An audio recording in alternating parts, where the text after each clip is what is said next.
everyone, hope you are good and be happy always. Once again, welcome to Shachi's Academy, and today we will discuss production function.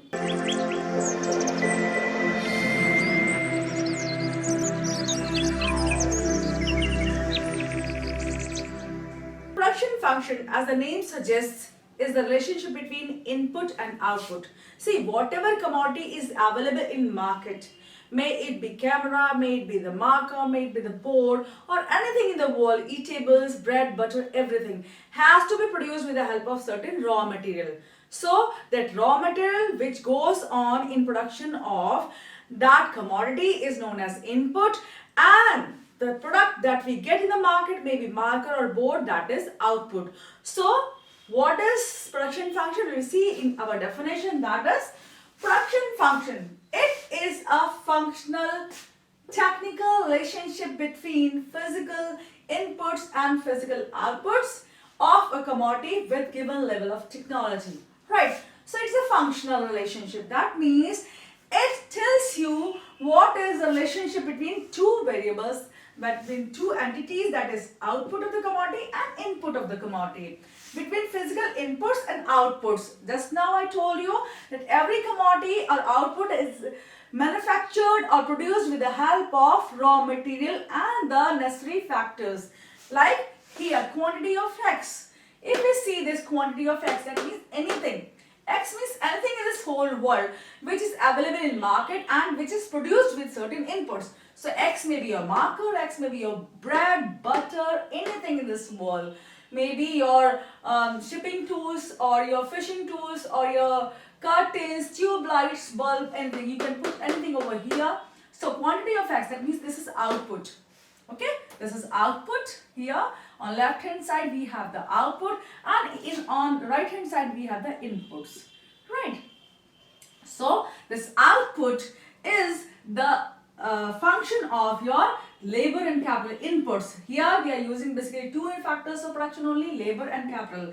Labor is just like people or workers who work for producing certain commodity. In capital, here capital means plant and machines that go in production of that particular commodity. Okay, so we have to produce anything with the help of labor and capital are required. These are basic factors of production. Okay, then take for example, if we say that we have a small bakery, and in that bakery we produce 50 packets of bread every day. Okay, only 50 packets. Very small bakery is there. Okay, so this bread, quantity of bread, that means packets of bread, is a function of what? 2. That means 2 here stands for labor and 2K means capital. So here machines, small machines may be there. So we are using 2K rupees or 2K dollars, anything like that. So we are using 2000 of capital, and that means your machine and plant is used or raw materials are used here. So this is the function of physical inputs are there and physical outputs there. Why physical?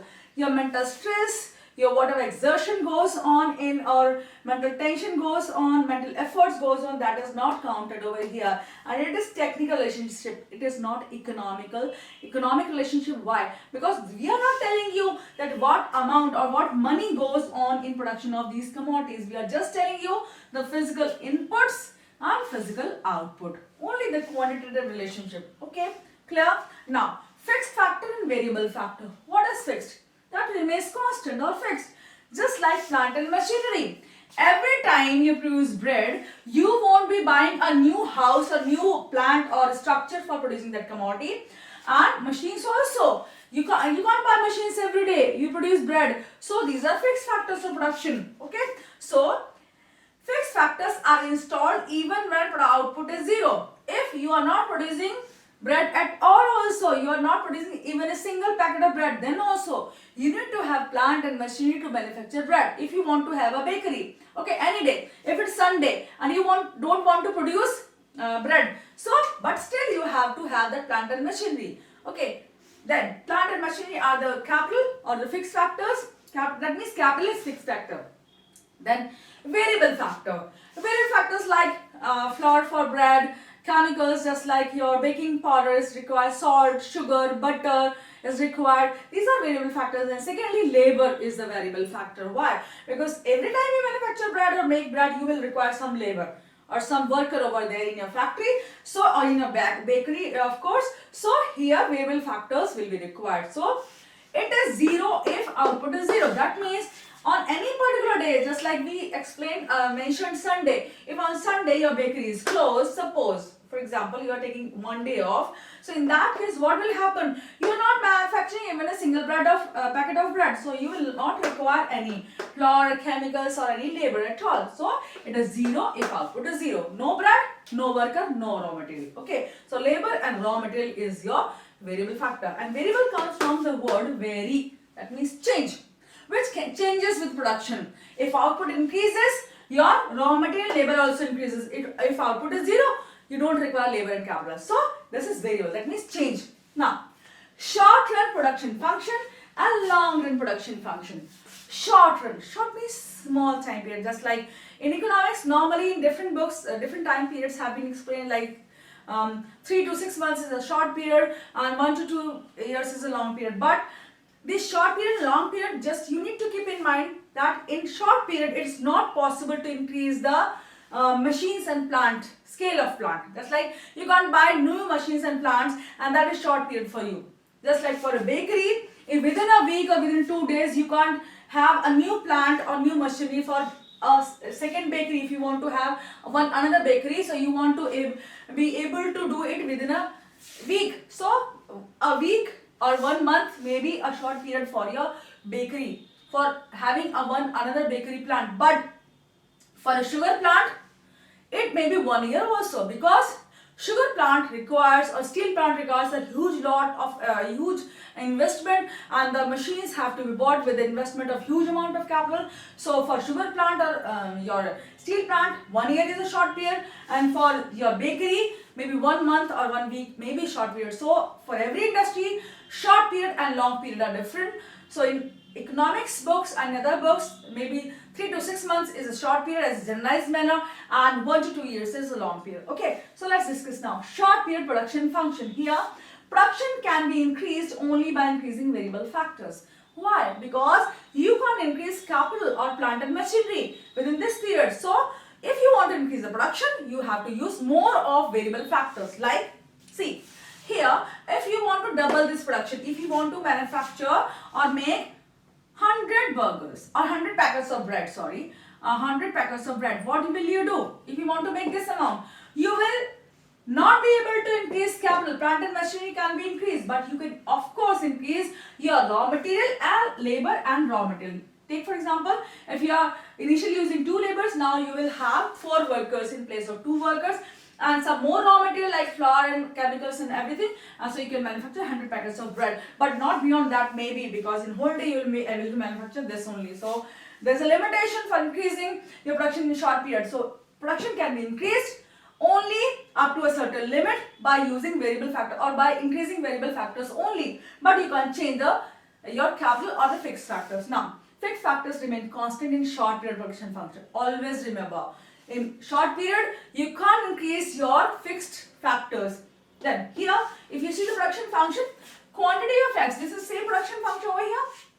Here, quantity of x is function of, that means bread, quantity of bread over here is a function of labor and capital, and you can see a bar over capital K. What is that?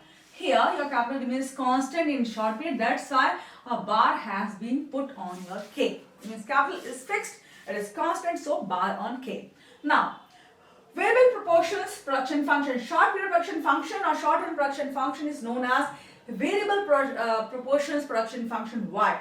Because here proportions change with changing quantity of production. How? Initially, we were manufacturing 50 packets of bread with the help of 2 labor and 2 capital, 2 units of capital. Here, 2 by 2, that means 2 ones are 2 and 2 ones are 2, right?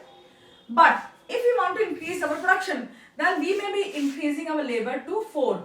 But capital is constant, we can increase capital, so we will keep capital constant. Now, labor becomes, this is L and this is K. This equation is L by K.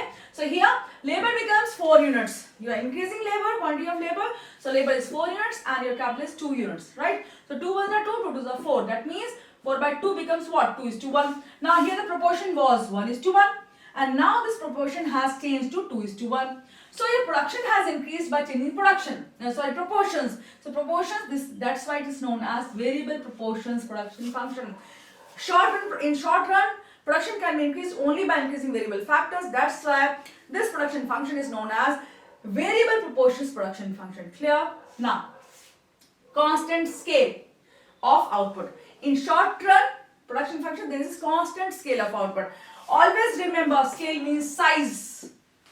That means the size of your plant, that means structure or the building in which you are producing, okay, and the number of machines which you have kept in that plant.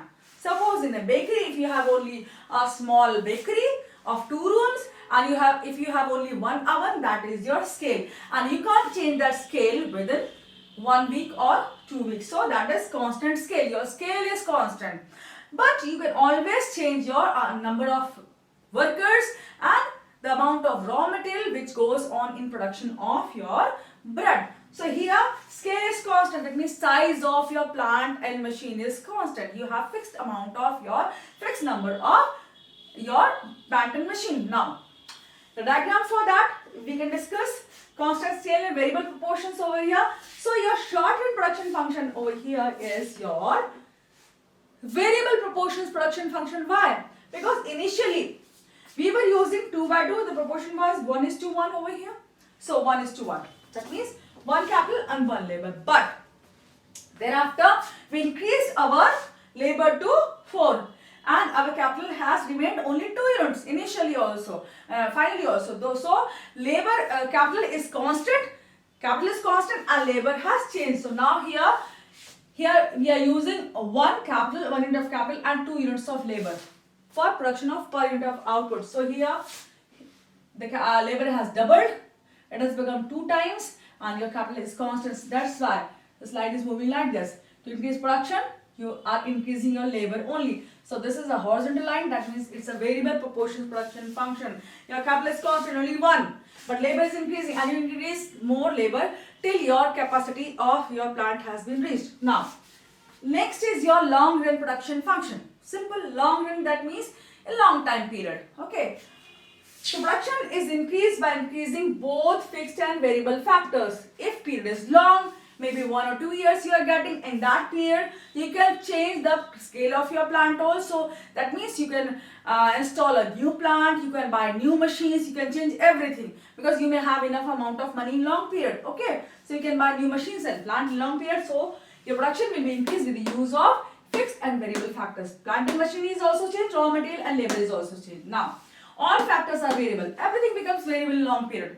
You get money also, you get new machines, new plant, everything. So all factors are variable. They are changeable. That vary means change. Okay, you can change everything in long period. Now quantity of X is a function of L and K. Now here you can see the difference. Here there is a bar on K and here there is no bar. Bar is absent. So here both the factors are variable in long run. Then constant proportions production function. The proportion of your production remains constant. That's why it is known as constant proportion production function. Take for example, now here, in short period, what was the production function? Initially, what was that? 2 units of labor and 2 units of capital. So it's here, 2 ones are, 2 ones are. But now, if you want to increase production in long period, okay, so what we can do? We can change capital also in long period, because everything varies in long period. Now, 4 units of labor we are using, and we have increased our capital also by 4 units. 2 units, sorry. So this is capital. So L by K, that is 4 by 4. 4 ones are 4 and 4 ones are 4. 1:1. So here proportion is 1:1 and it is equal to 1:1. Proportion remains constant. That means as you increase your production, if you are doubling your production, you can double your plant and machinery and labor at the same time. So you can increase all the factors of production. That's why over here you can see that initially we were using 5 units of labor, capital and 5 units of labor. But if we have to double our production, what we are doing? We have increased our production. So we have increased our production by increasing our capital. Now we are using 10 units of capital and 10 units of labor. So here also 10 by 10. 10 ones are 10, 10 ones are 10. Or you can see this example over here. I can rub this and make it your example. I forgot to make it. Here 2 units, here it was 2 units of labor and 2 units of capital initially, and finally also you have 4 units of capital and 4 units of labor. So 2 is to 2 is 2 by 2 is 1 is to 1, and 4 by 4 is also 1 is to 1. So here proportion remains constant. And change in scale. In your long run production function, scale changes. That means size of your production capacity changes. That means scale. And scale is understood by capital. If your capital is changing, machines are changing, plant is changing, that means your scale is also changing. Okay. Labor and raw material are variable factors, so there is no need of that. But your scale is changing. Your capacity of production has changed, and your plant has changed, and machinery have increased. So that is change in scale. That means size of plant has increased. Your production size or production capacity has increased. Okay, size. Scale means size. So I hope this is enough for today, and I hope you understood this topic nicely. And if there's certain query, you can always post in my comments box. I'll be more than happy to answer them. Thank you so much for watching, subscribing, and showering so much of love. We have been monetized, and thank you for giving so much of love. Thank you. Keep in touch with us. Thank you so much.